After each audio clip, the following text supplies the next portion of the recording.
You are listening to the Toxic Mold Podcast with Steve Worsley, the toxic mold expert and your number one source for mold consulting and mitigation in the USA. Let's dive into a brand new episode. Before we get started on this episode, here's a not-so-short disclaimer.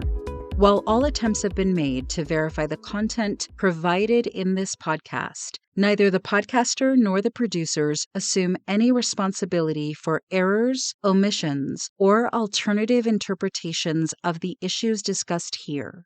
All information stated in this podcast is the opinion of Steve Worsley. Steve Worsley is a mold specialist with over 25 years of experience in the construction and mold industry. The Toxic Mold Podcast is for information sharing purposes only. The views expressed are those of the podcaster and his alone. These views should not be taken as expert instruction or commands. While there may be references to medical conditions and symptoms, all podcast episodes are the opinion of Steve Worsley, and any medical questions or concerns shall be addressed with the appropriate licensed medical professional or professionals. As the podcaster refers to different mold types, please be aware that Steve Worsley is not a microbiologist, and questions concerning mold specifics should be answered by the appropriate professional. Steve isn't, nor does he offer any legal advice. For any legal advice, you must speak to a lawyer.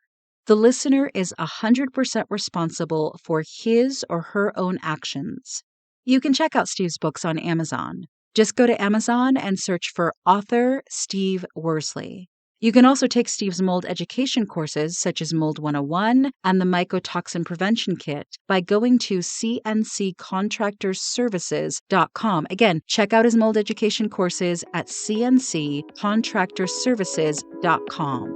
Now, let's get to the episode.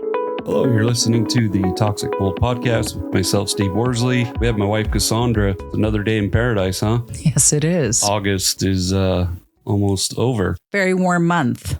Yeah, fires everywhere. Yes, but no complaining because the tundra will be here before we know it. I was just going to say, before you know it, it's going to be really, really cold.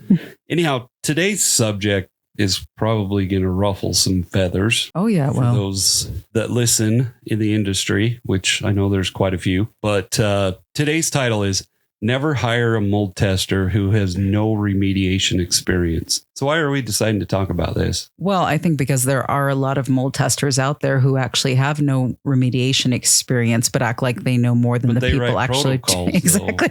But act like they know way more than the people who are actually in the field doing the work. And it's an interesting thing in the mold industry that in every other industry would not fly. Why do you think that is? Because we expect people who are going to test things to actually know what they speak of, meaning they do the actual work. They can explain it. They've lived it. They've done it. So in our industry, we're not regulated in most states. Only states is New York, Florida, and Texas that I'm aware of. It's actually per those states' regulations, you cannot do both. So in my industry, and it is very often that I see this, you have so many people say it's such a red flag to have an inspector that does remediation. Which it would be the same red flag if you had your child in a school and it was not allowed for the school psychologist at your child's school to test them for different learning disabilities and told them it would be a conflict of interest because the school would receive money to support them if those tests indicated they needed support. That would never fly. Right. Well, and I think what's interesting is this is the same industry that you have people, and I'm not taking shots at anybody. So for our fellow listeners that are professionals, I'm not taking shots at anyone, but you have those specialize on the medical side. They're the ones that are telling them how they should test, who they should hire for remediation. Doesn't that seem a bit odd? So that's no conflict, but for an inspector and remediator, it is. Well, yeah, I find it very odd. I also find it very odd that people would listen to this who are in the industry and get offended. You know, as Carly Simon said, if you think this song's about you, well then,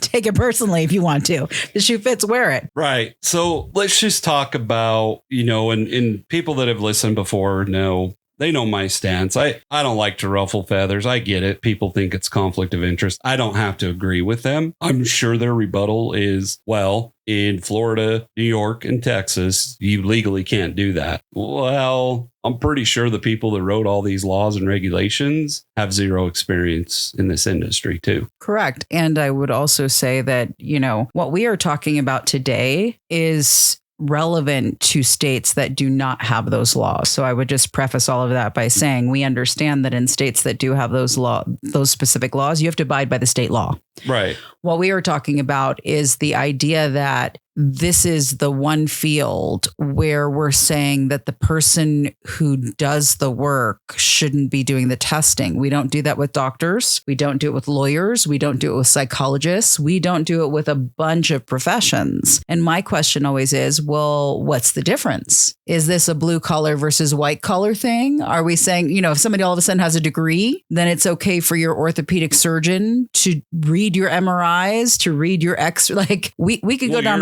Orthopedic, usually they have part ownership in the imaging center. They certainly. So is there a conflict of interest when they're interpreting what they see, which then leads to a surgery that they then make money off of? Yeah. And most orthos have their own x-ray machines right there. Correct. In their office. Correct. So is that a conflict? I mean, the real thing. What about like a dentist? When you go exactly. into the dentist, what's the very first thing they do? The x-rays. So is that a conflict of interest? Should the dentist be telling you, hey, you actually have to go to another office to get your x-rays of your teeth done so that if I'm doing the work, it's not. None of that makes logical sense to any other industry that we apply it to. Right. And for the consumers, what does that do? They incur a bunch more expense, more time. That, we're gouging people. Correct. Blah, blah, blah. Correct. So that's kind of why we wanted to talk about this, because one of the most common reasons, most people really can't even give a legitimate reason, in my opinion. So for all of those out there that don't agree, that's okay. It's my opinion. Is, well, that if you're the inspector and the remediator, you can make a small deal a big deal. Well, then, okay, that leads to you don't trust this person or this company. Why did you hire them in the first place? Correct. And we assume in every industry, including mold, that one of the bare minimum standards is that people are operating ethically. Now, we know in every industry there are unethical people, but we should not assume that because somebody does the testing and the remediation, that automatically makes them unethical. We assume a standard is ethical behavior. Right. Right. And, one of the interesting things, we're based out of Wyoming. Where do you think the next closest, the term everybody loves to use in my industry, IEP is? Probably Salt Lake. Or Idaho. Or Idaho Falls. But far enough away that it would create extra strain for a client who's dealing with a toxic mold situation to have to bring in different people, all for some idea that the person who's testing shouldn't be doing remediation. And also, I think there's an even bigger issue here. If you are somebody who does mold testing and you've never been involved in remediation, you do not have firsthand experience, you don't actually know because you've never done it, all of the ins and outs of remediation, you to me, and I'm just going to give my opinion, that doesn't mean it's yours, you to me are like the people in my adult life who have tried to give me parenting advice and have never had a child. Exactly. Sit down somewhere. Well, and I think it's interesting because our industry is really big on, also, you have to have a third party write your remediation protocols. We'll explain. And I want to be clear with the fellow professionals that listen. I'm not saying you're not competent enough to do this. But explain to me how you think you're more qualified than somebody who does it all the time. Correct. And on top of that, this is just to anybody who's listening to this episode. When in your life has vote by committee ever worked out? The more cooks you get in the kitchen, the more people you get in the process, the more murky it becomes. You get 10 different opinions instead of 2 that you actually trust. Nobody's saying don't get a second opinion. We do that with all things. Right. Look at the reviews, get a second opinion, ask questions, make sure you get comprehensive answers, check references. There are lots of ways to vet a professional without living in the territory of saying, well, the person who's doing the mold testing shouldn't be doing the remediation. Well, why not? Yeah. Well, and I think that's what's interesting too. We live in the day and age of AI. Correct. And this is why I always say to our listeners, to my clients, whether it's me or not, I don't really care. Get them on a phone call. Because if you email them a bunch of questions, they just cue it into Claude and pump out AI slop. exactly. So get them on a call. Yeah. You'll know the people who know their stuff and the people who don't. And again, when you get somebody who's doing your mold testing and they're trying to advise you on remediation, all you have to ask is, what experience do you have with remediation? And if they say to you, well, I've never done remediation. But it's a conflict, though. So you should take their opinion with a grain of salt. Right. They don't know that. How would your dentist react if a hygienist was the one that wrote the protocols on how to fix a cavity or put a crown on? They wouldn't. It would never fly. Exactly. So, like I said, this is why I wanted to talk to our listeners about it. So in your opinion, we kind of have covered it, but why is it so important to hire the professional to come do the testing, which includes an inspection? Why is it so important that they're a remediator? Because the experience is required. It goes back to the whole idea of parenting. It is wonderful to give people parenting advice when you've never had a child. It's wonderful to tell them all the things they should do when you have not been up at 2:00 in the morning, 4:00 in the morning, had to take them out of a store because they threw a fit because they didn't get a candy bar. But if you've never actually lived that, the advice you're giving isn't coming from a knowledgeable, experienced place. The same thing applies here.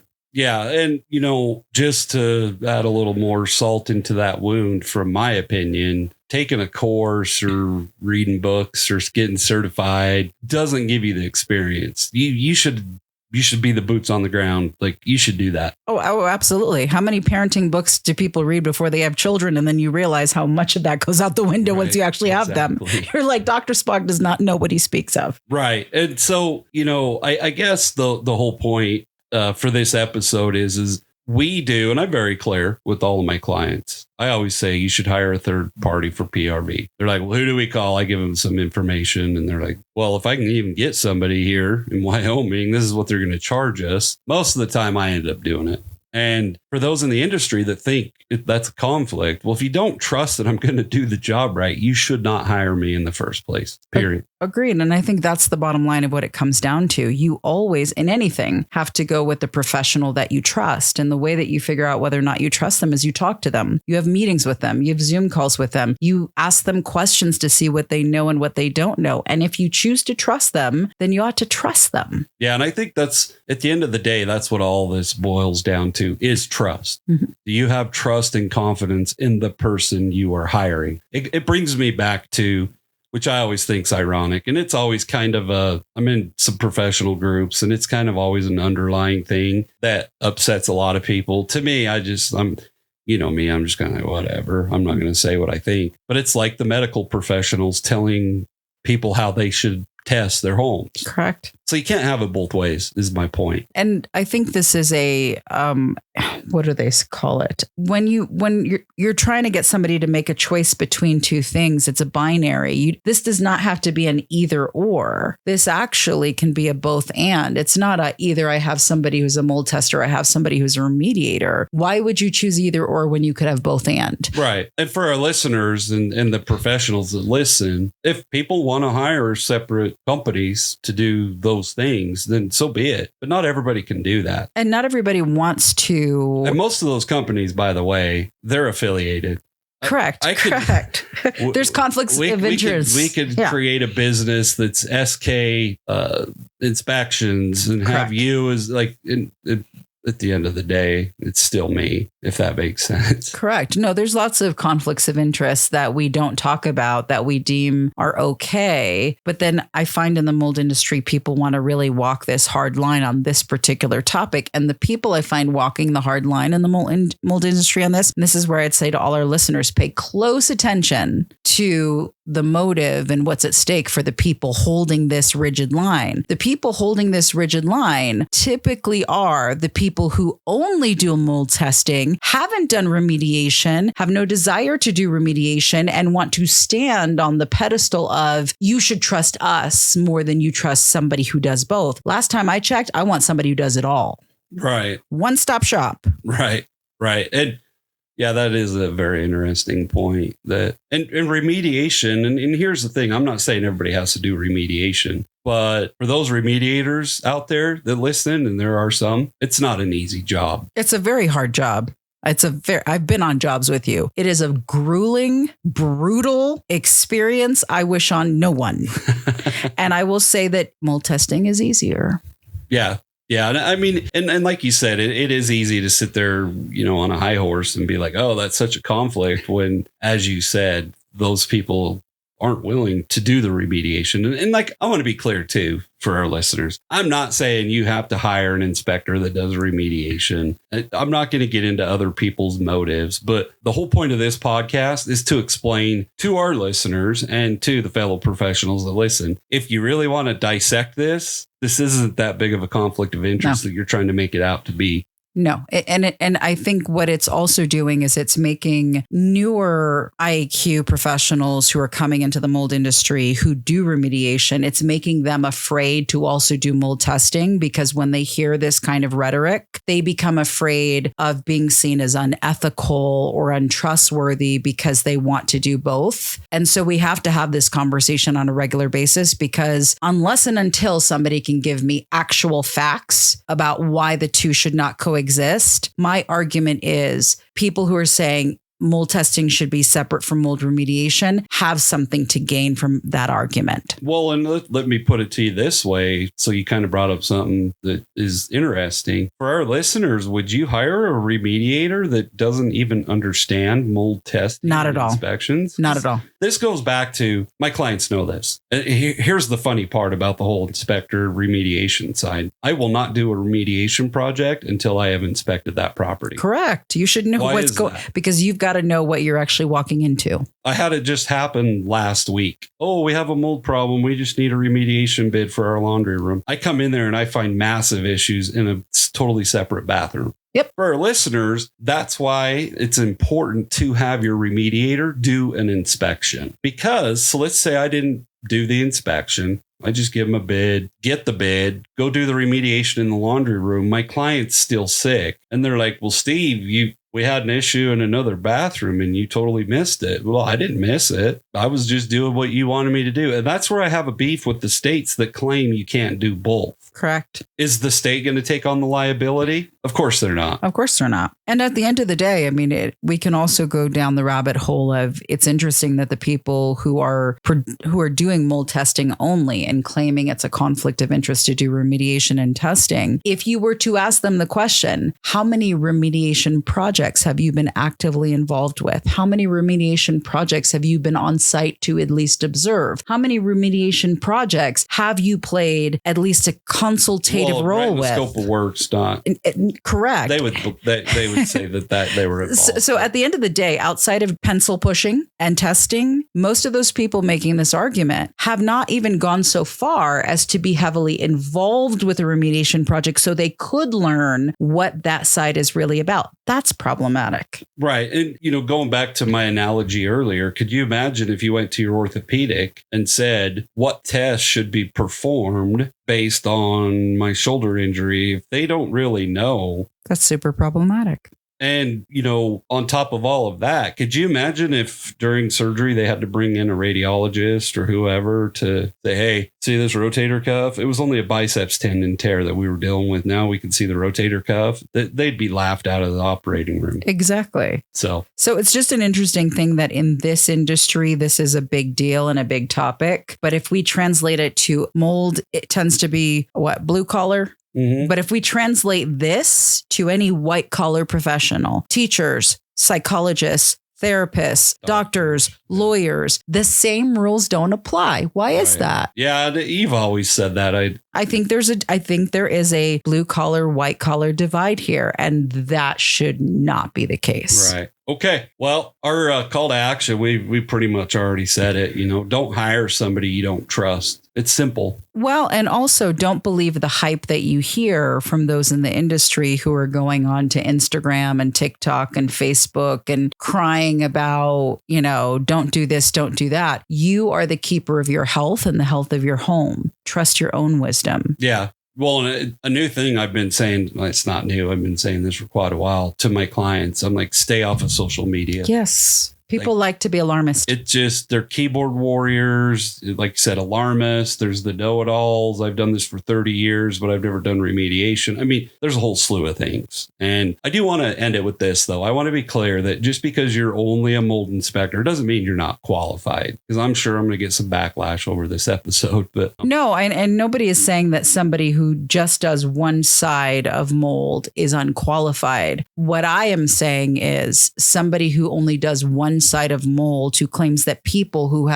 do multiple sides of mold are unethical, have a vested interest in that argument and really look at what their vested interest is. They would say that I have a vested interest in the argument because I want both sides of it. I won't do remediation without an inspection. So, well, and at the end of the day, I don't know any industry where somebody who's what we call in entertainment a triple threat, who can do this, and that, isn't worth more than somebody who can only do one. Yeah, that's true. All right. So we've talked about it a little bit. We have a Stand Store account. We're uploading right now stuff. It's, I'm not that tech savvy, but if you go to Stand Store, I'll put a link in the description of the podcast, but we do have services available that we were offering on our site. You can still get them on our site. It just takes you to Stand Store. Absolutely. And just so that most people might not recognize Stand Store as a name, but here's the difference. When we were releasing the mycotoxin prevention kit, you would pay your $29 and then you would get it in the form of an email. And that would take a little bit of time because you've got to sign up for the email, confirm that you signed up for the email, and then get it. Now that we've moved everything to a different platform, i.e. Stand Store, what happens is you purchase it on Stand Store and immediately you can download it. Right, that's a game changer. That was the whole reason we did it, because per U.S. laws, you have to kind of explain that. For our listeners, a lot of the issues we were having was people were not accepting they were not opting in. And per U.S. law with emails, you have to opt in before you receive the email. Now with Stand Store, we've eliminated that. So the same moment that you buy it, the very next moment you click download and you have it. Yep. It's pretty easy. So for all you listeners, I will put the link for that in the description. But we appreciate all of you. Have a great week. Thank you for listening to this episode. Are you ready to take control of your environment and protect yourself from harmful mycotoxins? If you said yes to that, check out the Mycotoxin Prevention Kit. This easy-to-follow digital program is delivered straight to your inbox, guiding you through simple steps to reduce your exposure to the harmful byproduct of toxic mold, helping you feel safer and healthier at home. The Mycotoxin Prevention Kit gives you loads of education on mycotoxins for a really affordable price. Get started today by visiting cnccontractorservices.com/mycotoxin prevention kit. That's cnccontractorservices.com/mycotoxin prevention kit.